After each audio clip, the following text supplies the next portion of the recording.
All right, big story number 6 for 2011, major health care changes in store.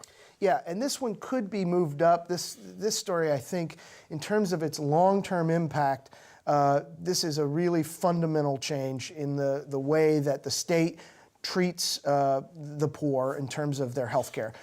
It shifts. This is a bill that passed this year, signed into law by Governor Scott, and it shifts the way the state pays for the health care for the poor from a system where the state basically just pays for it, they go to a doctor and the state gets billed, to one that involves the private sector a lot more, moving these people into HMOs, physician networks, these kind of sort of managed care networks, and trying to contain costs. And also, people who are in favor of this would argue trying to more holistically treat these people to provide better care.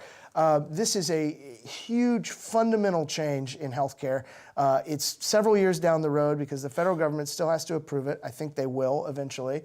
But there's also this huge wild card out there. This is not higher up the list because we don't really know what healthcare is going to look like in 2014. And that's because the federal healthcare law kicks in 2014. But that might get thrown out by the United States Supreme Court because Florida is challenging the federal health care. So who knows what health care is going to look like in terms of how it's paid for in 2014. So who knows what the long-term impact of this is going to be.